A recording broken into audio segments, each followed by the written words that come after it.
The August inflation report is out, and the upshot is gas prices have dropped, but the bottom line is still worse than expected. The U.S. Labor Department says overall consumer prices rose 8.3% from a year ago, slightly smaller than July's increase.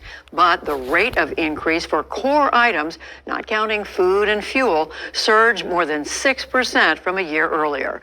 That was sharply higher than July's figure.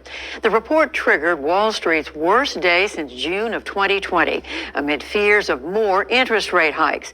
The Dow Jones Industrial Average lost 1,276 points to close below 31,105, down 4%. The Nasdaq fell 5%. The S&P 500 was down 4.3%. To help us understand more about this day's news, I'm joined by economist Julia Coronado. She's the founder of her own firm, Macro Policy Perspectives, and a former economist for the Fed. Julia Coronado, welcome back to the News Hour. So we do see gas prices coming down. There are other hints that demand may be slowing. Why is inflation persisting? Yeah, we had hoped for better from this report. And as you said, we did see the relief on gas prices, but a broad range of other goods and services that consumers spend their money on, those prices kept rising. And that came despite improving supply chain functioning, signs of shipping costs and other commodity prices declining.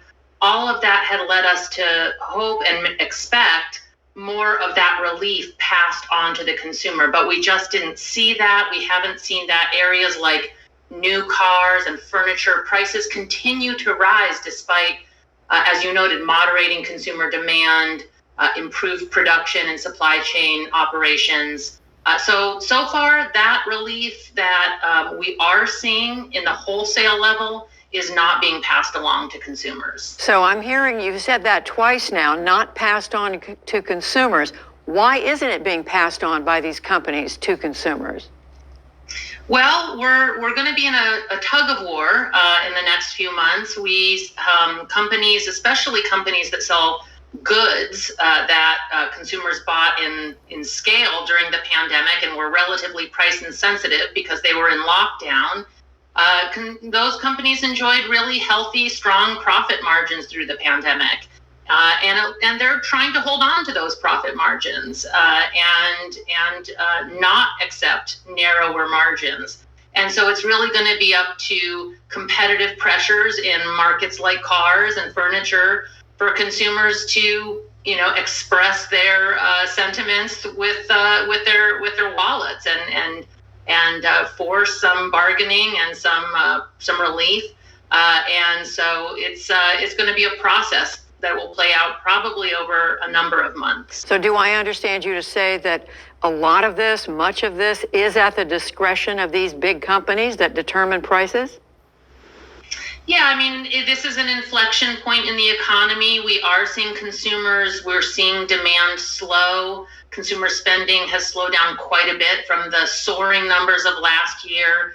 Things like car sales have been quite weak this year, despite improving production numbers. So there is a sort of decision that, say, for example, car dealers need to make that do you want to keep selling fewer cars at higher prices, or do you want to sell more cars at more competitive prices? And so far that dam hasn't broken in the consumer's favor. But, at some point there will be enough inventories on hand. It's also interesting, Judy, because we've been hearing through company reports, through some of the major retailers, they have been talking about rising inventory levels and the need to discount. It's just not showing up in the data in any decisive or broad-based way yet, though. So we have been expecting the Federal Reserve to raise interest rates when they meet next week, another 0.75%. How is all this news likely to affect their thinking? Well, it certainly solidifies the jumbo 75 basis point, 0.75 percentage point rate hike next week. That's a done deal. And what it does is it raises the likelihood that more jumbo rate hikes lie ahead. So the market reacted so strongly because we had a string of data that pointed to more sort of a soft landing scenario. The July inflation report had been quite hopeful. Right. The labor market data has been quite resilient.